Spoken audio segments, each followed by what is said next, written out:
Yo, you already know who it is. Price Rob Bramigos podcast in the building. Sunday afternoon episode. We coming to y'all live as usual. All right, Nate, I just got to stop you right there, All right. right quick. So, because if you look at my background, because if you've been following baseball for a little minute, you'll see that my Cardinals, even though today, don't look at today, just don't worry about today. Not gonna pay attention Uh, today.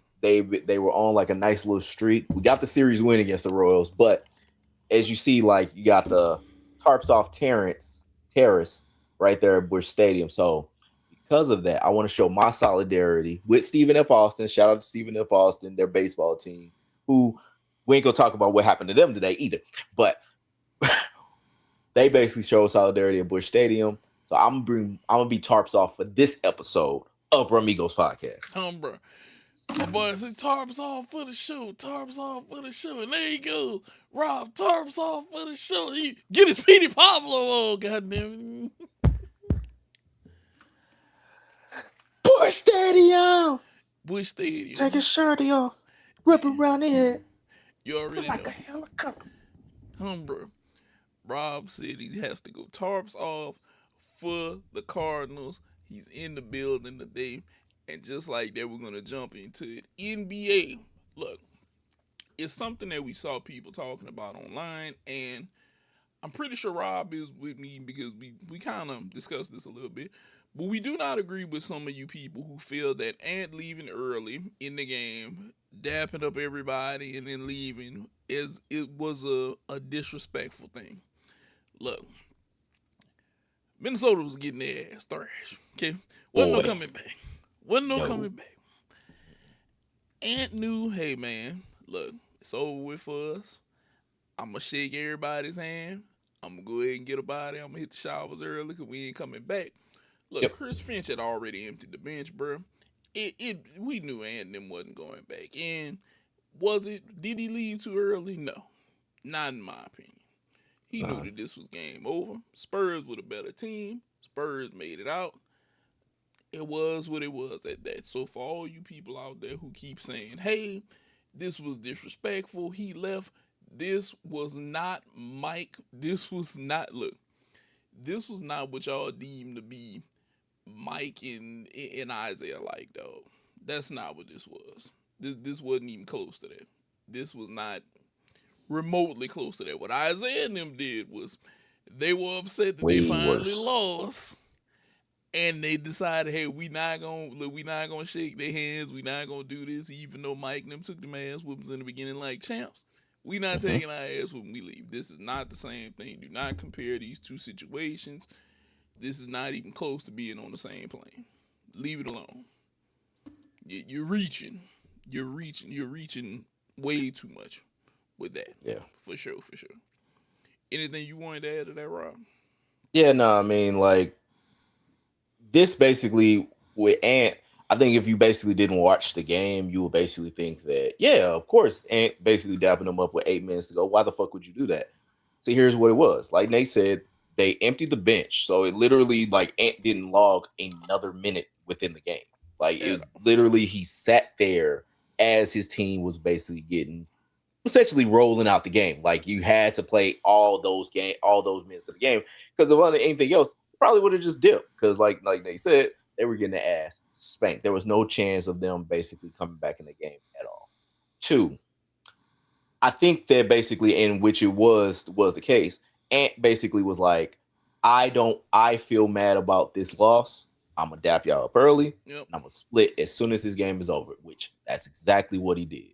He said, all right, hey, let me show y'all respect, which is what he said in the press conference. I'm gonna show y'all respect, and I'm out. You know, there wasn't like how it was with the Pistons, where it's like their motherfuckers leaving the court like as soon as basically MJ basically gives them they fucking walking papers and everything like that. So yeah, man, like Ant just basically said, hey, I'm gonna do it this way. I know Udonis Haslam basically made comments in the press game, in the post game, saying, you know, you have to basically be in solidarity with your troops. What solidarity? Like the only difference that basically happened is if basically Ant did that after the game, is that it would have been after the game. Yeah. Like there wasn't anything that was like, oh, I'm showing the white flag and my team's not. The coach already showed the white flag. The coach basically said, hey, we're done here because you wouldn't empty your bench if otherwise. Like it's game 7, like Yeah. or not? Was it game 6 or 7? It was 6. I want to say. Yeah, it's game. I think it was game 6, but it was a closeout game. So unless basically the coach is like, hey, these bench players who barely play has a better chance than my all-star, I don't understand like what you basically got to get mad about. The game was over for all intents and purposes. The only difference was Ant just said it more explicitly than what the coach did. And really, he said the same thing. Like, it was just like, you know what? We could see good job, Spurs. Good luck on the next round. And that was really it. But no, and what Ant did was just fine. I have no problem with it. It was different. I'll give them that. Like, I'll give anybody that criticizes Ant. It was that. It was different. But overall, it was just a speeding up of the inevitable, which was Ant saying, hey, y'all won, y'all got us. Good luck on the next round. Exactly. I think that was still sportsmanship. It just wasn't sportsmanship in the way that you thought it was going to be. Exactly. Now, jumping from that to this. I'm too ready. Chet versus Wemby tomorrow night starts. Big 7-footers. The big 7-footers gonna get to it. It's gonna be Chet versus Wemby, Shea versus Stephon. This is gonna be the matchup to me, Rob. To me, this is my NBA Finals. Yes, this is my NBA Finals. I agree because I believe whoever wins here is gonna beat the next team. Yep. Which I will talk about the East Coast in a second. Who do you feel like can pull this off, Rob? Chet versus Wemby. We going in. Is this 6 or 7 games? How does this play out? Or how would you want it to play out? I would love for it to be 11 games. I would love for Spurs versus Thunder to be a best of 11. I want that. I want it as much as possible. I want Chet versus Wemby. Because if y'all don't understand, because I know people have been saying, especially because congratulations to SGA on the 2nd straight MVP. Mm-hmm. But people are basically saying that this is SGA versus Wemby because they're trying to get into the algorithm. So they put 2 names that are more recognizable together and basically saying that it's much more, it gives them more views and everything like that. So it's not as if, they just basically going after what the actual rivalry is, which is Chet versus Wemby. No, they go after the 2 recognizable names. So that's why people doing that. When Victor Wembanyama and Shai Gilgeous-Alexander do not have any level of rivalry. They seem like they actually would be very close aligned, especially when it comes political, or I don't know about political. I don't know what the fuck SGA likes, to be completely honest with you. But they seem like they would get along like more kindred spirits. No, Victor Wembanyama and Chet Holmgren hate each other. They do not like each other. If you ever watch them play, there's a lot of animosity between them. There's a lot of frustration between them. Like, these 2 motherfuckers do not like each other. They don't. And so this is what the actual rivalry is. And different than what SGA versus Wemby would be. They play basically the same position. Chances are Wemby is going to guard Chet. Chet is going to guard Wemby. Unless they want to basically have some level of giving somebody the off time kind of thing and having them on somebody else. But no, these 2 motherfuckers, I really see basically being at each other. Like, I know we talked about, hey, there might be a one-on-one tournament, like for All-Star game, like, who would want to do that? If basically they actually make a one-on-one tournament, those 2 motherfuckers gonna call each other out. They don't like each other. This is actually what you would want as far as, like, if you're an NBA fan, if you're a sports fan, this is what you want. You want 2 guys that are competitors, that are similar size, and basically have a history because they've been playing with each other since they were kids. And basically going in different tournaments at each other because Chet's representing the USA, Victor's representing France. These 2 guys have basically been kindred spirits of hate with each other. This is what we want. This is what the NBA Finals should be. If we could basically reseed everything and make it to where, like, a BCS style, this is what I would want. I would want Chet versus Wemby for 7 games. So you did ask me, who do I think is going to basically pull it out? Mm-hmm. I'm saying Thunder in 7. Saying I Thunder think and Seven. I think the Thunder, even though the Spurs have had their number all season, I think the Thunder, when they're presently constructed, with hopefully Jalen Williams coming back, and basically being a part of this lineup, I think you have even though it's kind of gonna be weird because like he hasn't played in a very long time. I think you have a much better. I think that they're gonna basically pull it out better than the Spurs, even though the Spurs have been playing phenomenally. I just think that I think they're gonna win it in 7. So I agree with you. 7 games, multiple reasons. I believe that the Thunder will make this happen. I believe Jalen Williams is going to come back, but I think where he's going to get his boost is he might start on that second team coming in.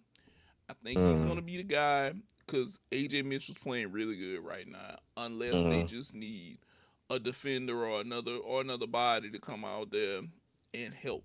Now, with that being said, this is going to be a hell of a series. This is going to come down to a few things. And some people are going to say maybe the refs.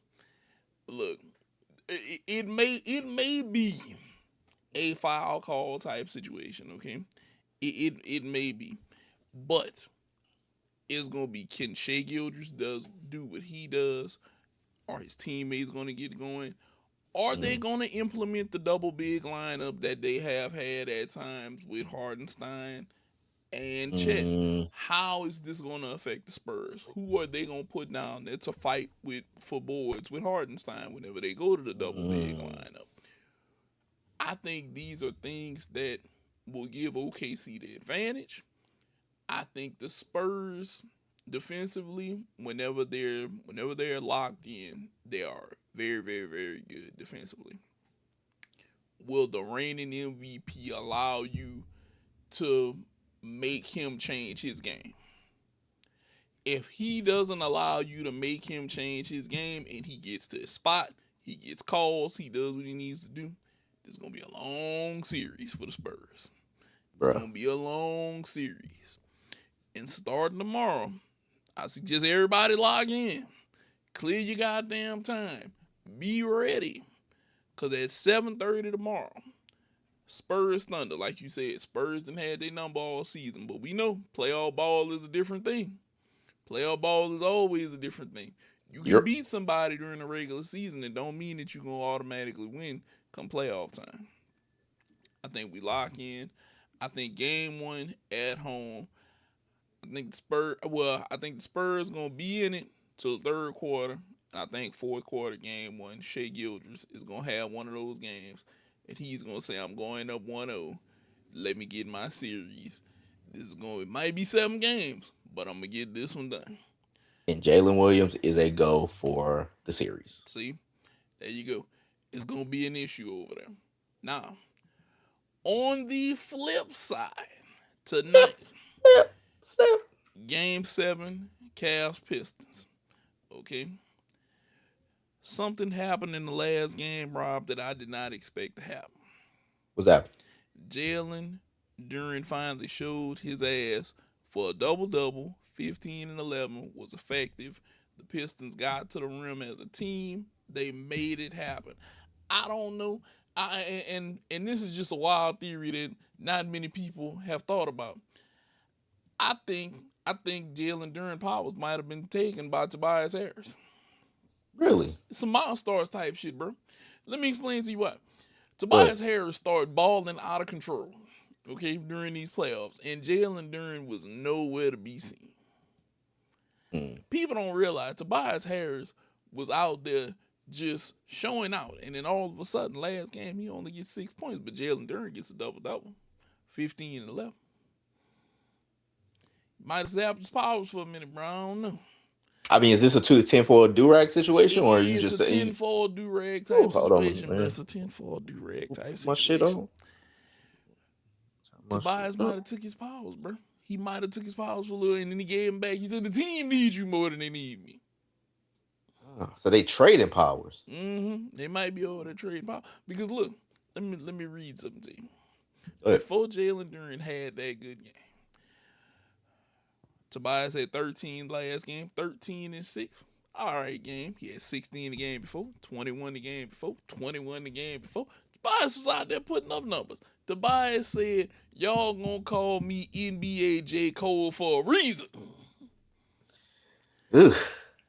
And then all of a sudden he started to decline, and it's like, they must have had a little power transfer. He's like, "I gotta give it back to you. You need this more than me. Take this. You go back to doing what we need you to do." And Duran had an efficient game, 7 to 10, 15 points, 11 boards. Now it could be more to it than that, but that's what it looked like. But tonight we do see if Detroit can close this out. I will say this. But If Detroit beats the Cavs tonight, I look at this like this. This may not be a failed experiment for the Cavaliers, but it will be what I told you, Rob. They have to learn to get off their ass whenever the three's not dropping. The same thing that put Boston out could be the same thing that puts the Cavs out tonight. You keep settling for threes. You keep settling for threes. You keep trying to get threes. If it's not dropping, get to the rack. Do what you need to do. Get to the hole. But do I think tonight is going to be a good game? Yes. Do I know who's going to win? No. But I will say this. It looks like the Pistons got the juice right now. Yeah. The Pistons got the juice. I see an old school score coming out of this game, dog. I think it's going to be like, I don't think either team going to get to 100. I think there's going to be a lot of pucker factor going on. Like a lot of sphincter squeezing because there is like, I think both teams have something that they basically got to like come up with and like really like essentially like go with. So what I'm trying to say is I can't find the word. James Harden has to prove himself to not be a playoff choker. James Harden basically has to show that I am somebody that, yes, I'm one of the 75 best players in the NBA history, but I'm also in a former MVP, but I'm also somebody that you can count on when it comes down to it. Because like I've been hearing a lot of people make like comparisons to James Harden. James Harden right now is Clayton Kershaw. Not as great as what Clayton Kershaw is, but like if y'all remember what Clayton Kershaw was doing before he won in 2020, that motherfucker in the playoffs was giving up motherfucking stinkers in the goddamn playoffs when it mattered most. Whether it was the NLCS or the NLDS, that motherfucker was fucking up. James Harden basically, but he's a legit first ballot Hall of Famer. James Harden is the same exact thing. James Harden is a legit first ballot Hall of Famer, but puts up stinkers when it matters most. Now, the games before that, he does pull up great performances, but when it matters most, just like the last closeout game, he puts up stinkers. Even though he had like 23, but had like 8 turnovers. The thing he has to prove himself with that. On the other side, even though the Pistons basically came in with low expectations, they are the number 1 seed, and they are at home, and this is the time to close out this series. They basically clawed back to get it to game 7. This is the time that they got to prove not only that we're not just a flash in the pan, but we're here to stay, and we're here to stay in these playoffs. This is the nut cutting time right now. Who is going to be the one to do it? And I think both of them going to have it on their mind, and both of them going to basically shoot like 15 for 100 from the field because they just both nervous as fuck, got everything on the line, and basically, yeah, we're going to probably see like a 79-73 game. No, it ain't going to be that bad. I would say if I could predict the score, I would say it's probably going to be 95-89 Pistons. Okay. No. I'm gonna go with the Cavs this time because I'm gonna say Cavs gonna basically pull it out. So 95-89 Cavs. Okay. So I'm gonna tell you something, and I had to go back and double check to make sure I was right. The Knicks may want the Cavs more than they want Detroit, and I'm gonna explain to you why. Go ahead. The Knicks have beaten the Cavs 2 out of 3 regular season. Okay. They have not been closer than 15 to Detroit all season. Means they have lost every game to Detroit by 15 or more. And these are games with Jalen Brunson, with Cat, with their lineup. They have lost like that. 15 or more every game. The closest game is 15 points. So I'll say this. New York may be praying for Cleveland to pull this out. Granted, it wasn't but one game I want to say that they played Cleveland James Harden. But outside of that, they have beaten the Cavs on the regular. They have not beaten Detroit at all during the regular season. It's been 15 plus ass whippings, including one that I want to say was like almost a 40-point ass whipping. It was like 80 to 119 or something like that. It's something diabolical. So New York, well, look, it's 90 to 121. These are the scores. 90 to 121, 118 to 80, and 126 to 111. Those have been the scores, and Detroit has beat them every time. So they might want Cleveland over Detroit. Because I'm gonna say this. I think if the regular season even has a pinch of how this could turn out for the Knicks, Cade Cunningham could be the new Trae Young if he waltzes in there and puts the Knicks down in the Eastern Conference Finals. He could literally become the new Trae Young for them, while Trae Young is still in the conference. Yeah, it's one of those things. It could happen, bro. It could happen. So I got a question for you. Because even like we talking about the Knicks, and we do have to have our obligatory LeBron question. Let's fast forward to October. Do you see LeBron James in orange, blue, and white? Hell no. Even if he's like, I've been wanting to do this my whole life. I grew up a Knicks fan because he grew up basically a fan of. He's that. I won't say what LeBron is because I'm gonna be me, but he's basically a guy that only follows certain people. And so, do you think that basically he uses this time to then become the Knicks guy that he's always wanted to be? So my initial reaction is hell no. But then I thought about it for 1 second. LeBron already said Maverick Carter, which is his guy, says that he wants max money type money, $50 million. So the only way that I see them getting him would be maybe via trade. But I thought about this. If Cat is the trade piece, Lakers, I might take this. And I'm going to tell you why. Go ahead. Healthy Luka, if you can keep Austin Reeves and you got Cat, you can do away with DeAndre Ayton if you want at that point. I don't see DeAndre Ayton lasting, whether Cat is on the Lakers or not. But my thing was, I'm like, shit, if you got Luka and Cat, nigga, you might not need Austin Reeves. Like, I mean, your spacing is gonna be nice because you're gonna basically have another scorer and everything like that. Defensively, I mean, Cat has improved, I guess, defensively, but then you take him off of Mike Brown's defense. I don't know what that's gonna turn out to be. But I think, yeah, if you basically can swing that, like, shit, why not? That's why I'm saying, like, the loan thing would basically work out. Like, if basically the NBA adopted a loan idea, so like you just basically get, say, Cat for a year, or you get, maybe they say, hey, instead of Cat, we want Miles Bridges because of his defense. Like, you can get somebody for the year and then have LeBron go lead, like basically have his swan song with the team. He go in Madison Square Garden and they'll say they'll do stop spreading the news and all that good shit, you know. And so, like, I think it's like, yeah, I'm actually with you. Like, I can't see him being on the Knicks. My thing is this: if Dolan, which he's not the best reputable owner, was to say, I don't want Cat, okay, and LeBron James to offer, I'm gonna be honest. It's two ways to look at this. I have LeBron playing in Madison Square Garden for a year, and I can make it to the playoffs. But there's a flip side to that. LeBron now has to fight all of the shit that's in the East that wasn't there Yeah, once like upon a whoa, time ago. look at all this shit here.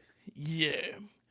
So, are you willing to take the chance of him and Jalen Brunson and Mikal Bridges having a fight for their right in the East right now?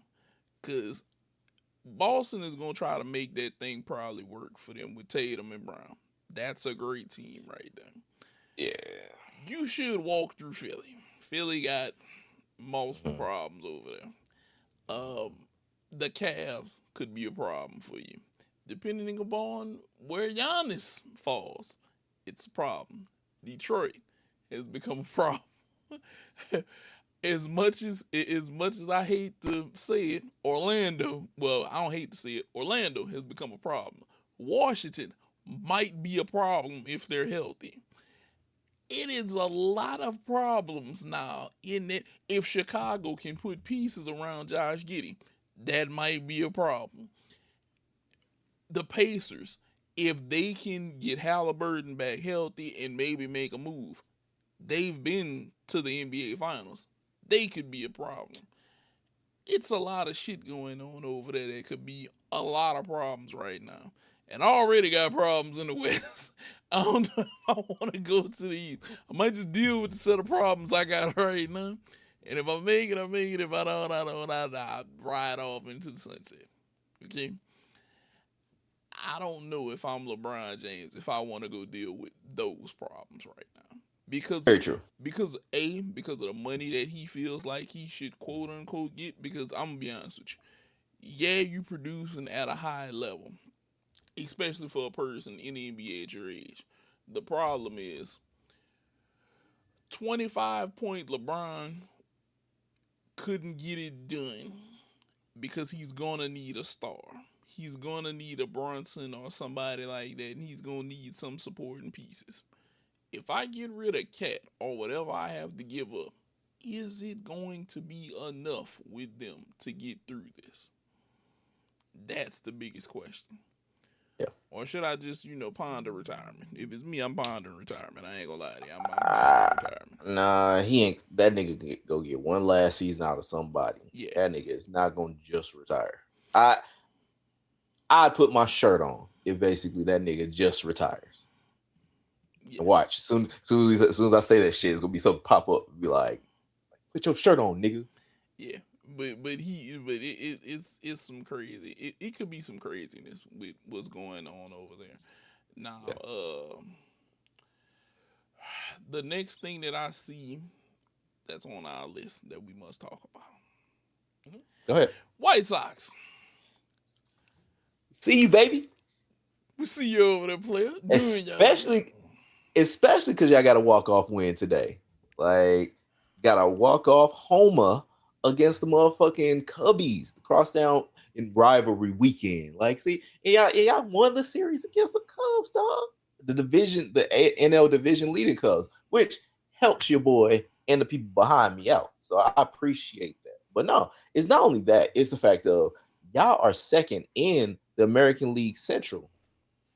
I mean, let me refresh my standings by a game, just a game. Y'all 2 games above 500.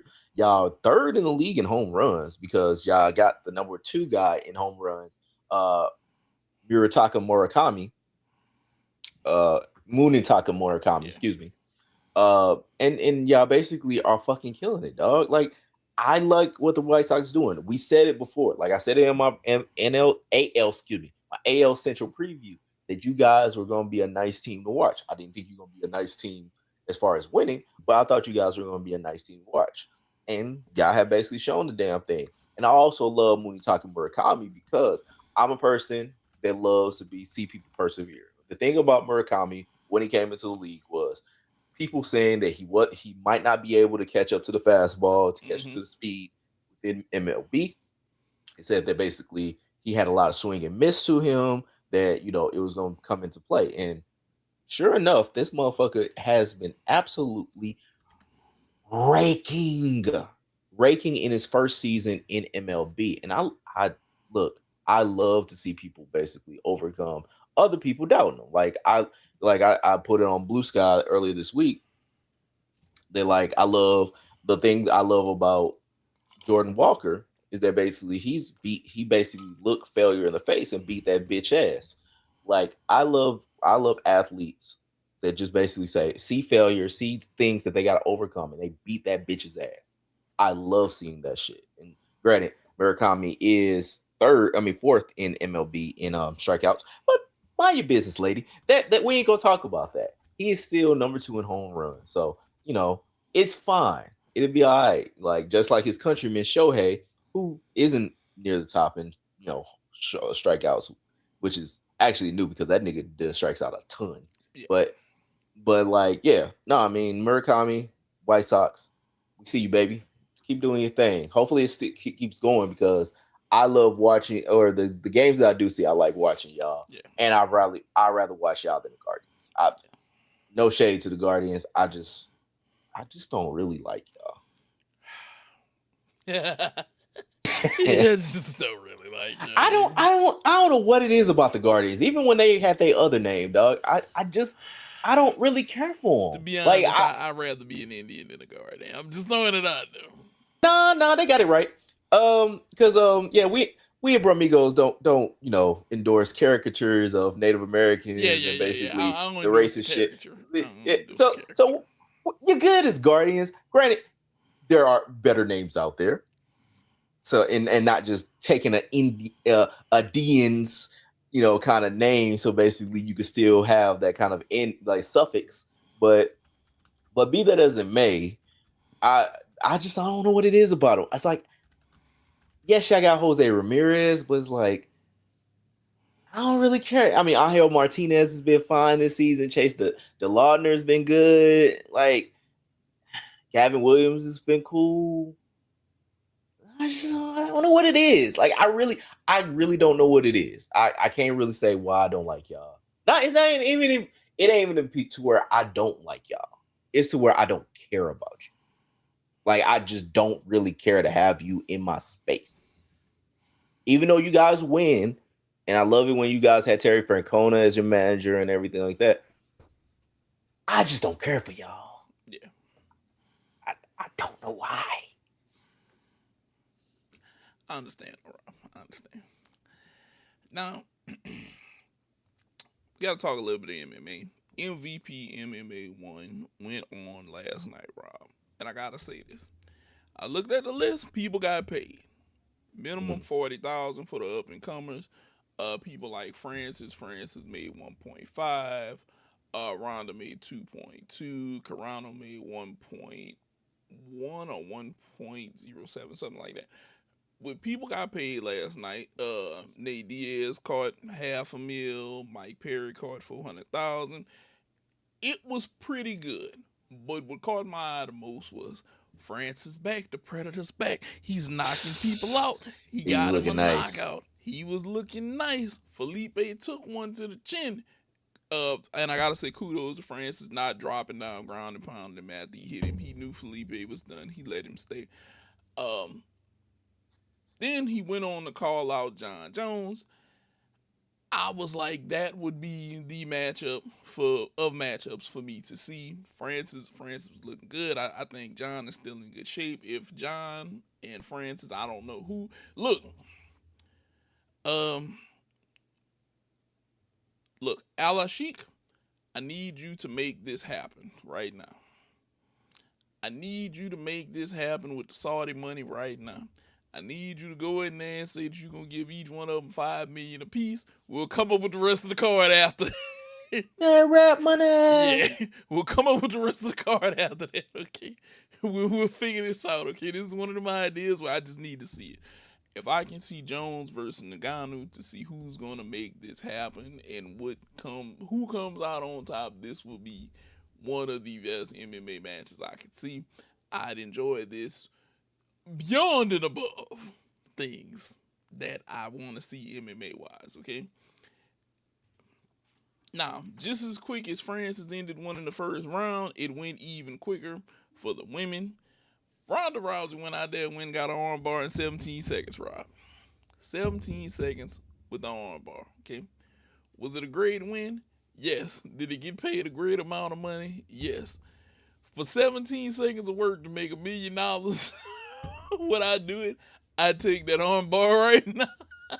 I mean, my tinfoil do rag ain't never came off, but I'm gonna let them cook, because I mean, look, the fact of the matter of basically having your motherfucking top fighter, basically come in and just get beat that quick is like it just screams nefarious necessities.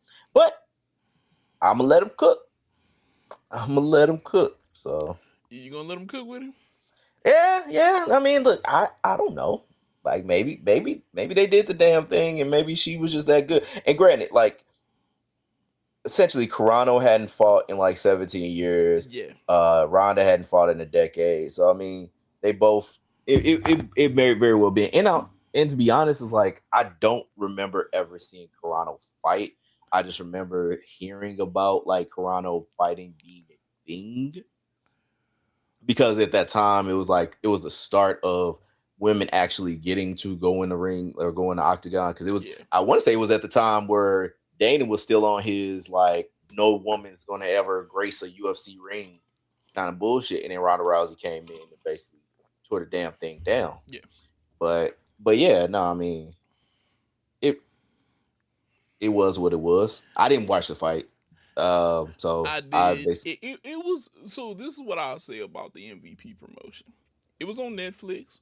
Was it mhm, good? Yeah, it was one of the better things that I watched be live on Netflix. I'm not gonna lie to mhm, you. To see them be transparent, if everybody got paid what they put out there, and even some of the lower people got 40,000, that's good for them. They got that. Your bigger names I got what agree. they got. Yeah. Perry has a little bit of a name. He got 400,000. Nate Diaz got his 500,000. It was worth what it was. Okay. Now for Jake Paul to come out there and like he said, I'm coming for you, Dana. I'm coming for you.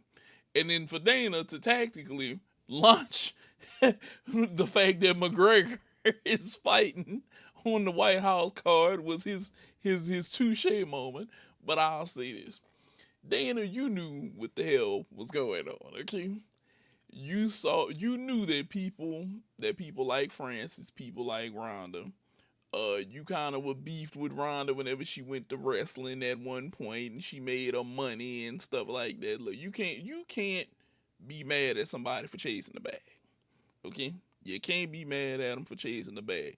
Especially whenever you got it and you won't pay it to somebody. Because you holding on to all of the money. Okay? Was it, do I see this maybe being a threat to him? Possibly. Because he's in the one combat sport to me that, because of how he acts with people and what he said at times, makes you look at him like, I hope somebody else comes along and takes this from you so they can show you. Because it's been multiple people come out about him, about money and what he Yep. does and what he doesn't do. And it's always a money thing. And it, so look, where there's smoke, there has to be fire. Right. Because it's always somebody talking about, hey man, he be playing with people money, you know.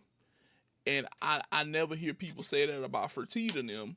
I always hear, especially when I hear Daniel Cormier talk about Fertitta, he always says, Fertitta was on point, we got paid, he likes his champions to make $1 million, blah, blah, blah. You hear stuff like that. And that's what I want to hear. I want to hear the fighter, the guy who's putting his life on the line. He's going Mhm. out here, he's knocking somebody out, he's putting his body at risk. I want to hear that he's getting paid. If it's Right. 500,000 of us tuning in for this pay per view at goddamn $50 a pop, you have the money after overhead to make this happen. Okay, between that and live tickets and everything else, you have to you make the money. Trust me, I know you make the money, because if people saw the prices for the tickets at the Sphere, they'd say the same thing that I'm saying right now. So I hope that this does light a fire for him to either do better or sell it to somebody else who will do better. Which I don't think Yeah. he'll sell it. He's a TKO guy. You know that's what he does. Yeah. I agree. Now we got one last thing that we want to talk about before we get about the show. I know the show is kind of short, but let me say this before we go. I could be right again this year. How many times have I already been right this year, Rob? I Okay, think 3. so for you who do not know, here at Bramigos Podcast, we Let always me make count. predictions. Let Yeah, me count. You just talk. yeah, just go ahead. I'm gonna talk. We make predictions on champions and who win events in major sports. And so far, your boy has been on fire. I mean, nigga. Yeah, your boy has been on fire. I've been doing my damn thing. I've been doing it. Doing it. So let's Count them see. up, bro. I got 1 for Indiana. Mm-hmm. You got 1 for Michigan. Mm-hmm. Michigan men's team. Mm-hmm. And then you had Rory. Rory, that was 3. Mm-hmm. I think that's it. Yeah, that's it. Which, to be real, if the Spurs basically win the NBA championship, even though I said the Thunder was gonna win, if the Spurs actually do win, I'll get 1. Yeah. So So and just for the record, all of these predictions were made January 4th. yes. Like this isn't like, oh, we predicted it right before the NBA playoffs, or we predicted it right. No, this is literally the start of the year. Mm-hmm. We predicted these people. I was rolling dice early, and I had already hit 3. 3. If Nigga, the Avalanche, 3. if the Avalanche get past the Golden Knights and win the Stanley Cup, I will have 4. I will have 4 picks right this year, Which already by June. The thing is, on the other side, you do got the Carolina Hurricanes, who basically haven't lost a game yet. Or no, I think they swept both series. I think they did. Hold up. Yeah, because I was just looking at it earlier, but I can't remember if they swept both or what it was. But 4-0, yeah. yeah. So they swept both series. So you going against a buzzsaw. Granted, Game 7 is tonight with the Sabres and the Canadiens, which. That's fucking crazy, dog. Like the Sabres haven't won since, the Dominic Hasek years. No, they didn't win that year. I don't think they ever won it. Have the Buffalo Sabres ever won it? I know the Canadiens haven't won it since, like, I think 1990. But the Buffalo Sabres may not have won it. Because they had Dominic Hasek, but they never were able to win a Stanley Cup. Yeah, a bunch of division titles. Nope, no Stanley Cups. That's crazy. Yeah. So I'm gonna throw this out there though. Shout out to the Dominator. If Carolina makes it to the Stanley Cup, they split with the Avalanche during the regular season. So I got a good shot. I'm at a 50-50. All I gotta do is make it past the Golden Knights. I make it past the Knights, and I get 4. Yeah, I'm rolling along at that point. I'm rolling along. Yeah. Just doing my thug thizzle out here, just being great. Being great at picking teams. I don't know why I didn't realize that it wasn't like 16 teams, or I didn't realize only 16 teams make the Stanley Cup playoffs. I thought it was like, well, I thought it was kind of like NBA, where it's like basically it's 8 seeds on this side, 8 seeds on the other. It's 16 teams in total.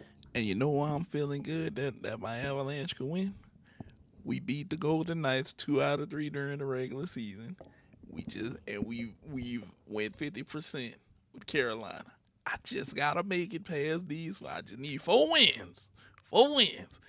If regular season can translate a little bit for me, that'll be 6 games, 4 wins, get to the Stanley Cup. Then I just need to win the 50-50 coin flip, and I have another one picked right. And yes, for all of you who think that we could be bullshitting, there's a video of us throwing the predictions up January 4th Me picking Rory McIlroy to win. Yep. Look, I'm on point. You can literally go in the archives and see our smiling faces and the homie. No, because was Visky on that one? 'Cause I I'm think we got not his sure prediction. if he's there, but I think we do have his prediction. Yeah, we had his predictions on there. But yeah, you at least see these two smiling faces. I had a shirt on that day though. But like, yeah, you see us in there making our predictions, not AI, not that we didn't go come from the future to come back. Like, nah, we like real time said these are the champions. And this nigga basically this nigga been making it happen. Well, it's that way. This nigga been making it happen the whole fucking time. Hey, and look, and how are we ruling our WWE picks? Do they have to have the belt by the end of the year? By the end of the year. Okay. They have to be holding said title. Same thing with the AEWs. So they have to be holding said title at the end of the year. So just to let y'all basically, I don't say it's not a peek behind the curtain. It's literally we said it on the show. Yep. But I have Braun Breaker and Guta basically being the champs, and I had Bianca and Rhea being the champs, which Bianca's not going to be a champ at the end of the year. Nope. And Rhea is currently a champ. And he's a nice looking pregnant. Like I liked how Naomi when she was on IG basically doing her pregnancy stuff. Bianca's basically doing really cute pregnancy stuff too. So check them out. Or Naomi already had her baby, but check them out. Nate had Gunta and Jacob Fatu, which close. And then he had Bianca and Jay Cargill as well. So Jay to get the belt back, they can score something. She fucking better because I'm like, why the fuck you give her a stable if you basically ain't going? And then I got Moxley and Willow Nightingale. No, I got Hangman and Athena. You got Moxley and Willow Nightingale, and he got MJF and Mercedes Moné, which MJF is technically hurt right now. Mm-hmm. And we're gonna see. Well, UFL hasn't passed yet. No, it's going on right now. Still going on. Which Rob got Battlehawks. I got Roughnecks. Visky got Brahmas. Which Brahmas don't even exist anymore. Yeah, they don't. So he may. Well, no, his pick is disqualified because he ain't been here. So his pick is disqualified. His pick is for a team that don't exist. yeah. So his is disqualified. We have Lynx. Rob has the Lynx. I have Mercury. Visky has the Fever. Y'all go back to the old episodes and see what we predict. Oh, Visky could win one though if the Pistons go to the finals. Because the Pistons are still and the Spurs are still in. So y'all could one of y'all could potentially get a point here. Yeah, sure. If not to be, one could be knocked off tonight and one has a series that's about to come. And actually, so y'all tell me if this counts. So the homie Nate has in the UFL the Roughnecks. Now, there is no Roughnecks in the UFL. Because I think the Roughnecks used to be Houston, if I'm not mistaken. It's because Dallas was always the Renegades. So y'all tell us if that should count. Like y'all tell us if basically he should be able to get by, even though the team name is the Gamblers now. Because Battlehawks cause law. We don't change shit. And we near the top of the standings, I think. Yeah, because actually the UFL website, I swear, like last year, the UFL website had like, they didn't have their shit on their site. It's like literally it's printed out to a PDF. And basically you go there instead of them actually programming it to where you actually see the shit on the site. It was fucking crazy. Yeah. But, no, the stats have it like that. So the stats still have it to where it goes to a PDF instead of it being on a website. Like it's fucking crazy. But yeah, so right now my STL Battlehawks are number 2 in the UFL. The Houston Gamblers got Wimbledon coming are up 3-5 next month. Yeah. 29 through the 12. Yep. So we got stuff out there. Yep. But I'm already to be completely honest, I'm already conceding. Like this nigga gonna win it. Like it's done. Like it's over, ladies and gentlemen. It's over. Like this nigga won it. Hey, bro, look, I was on with it. I told about like, look, Indiana, look, Indiana was there. And look, none would make me happier than if the Mercury went out there. If I got a few, if I just get a few more, just get a few more, you know. I mean, shit. If Carson Beck could actually finish the goddamn job, I would have won one. That nigga wouldn't have won. Hey, it happens like that. I had no faith in you. I had no faith. And that's fine.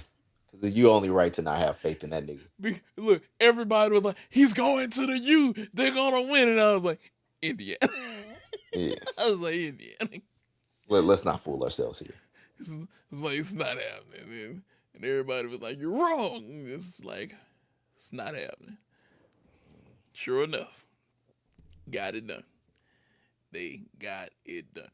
But with that being said, Bruh Migos podcast, remember, we're always here. Come through every Sunday. We live. Then everything goes up. We have clips, TikTok, everything. Me and Rob, Blue Sky, been better. I've been getting better. Been getting better on them. You can come follow us there. Like, subscribe, share, tell your people about us. Come through, leave topics, anything you want to know, anything you want to hear us talk about, whether it be WWE, NBA. We'll even do some NHL. You know, look, we do it all, baby. We do it all. It's Bruh Migos podcast here. Rob, what you want to say before we get about it? Nah, man. Good night, Canada. Good night, Taylor Swift. Good night, LeBron. Good night, Moon. Good night, June.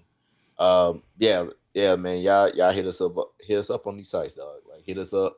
Let us know what you hear. Continue the hate, because we've been getting a good amount of hate. I've been love it. smelling it, like it's been all up in my whiffs, all up in my nose. Keep the hate going. I'll make my chest bounce if that helps the hate. I will keep it going for you, for the people. So good night, ladies and gentlemen. All right, like I got you. I got you here. All right. If you want to see more pecs jumping, like, subscribe, and these puppies gonna keep on bouncing. You see him? He's with the Terry Crews action right now. Indeed. Would that be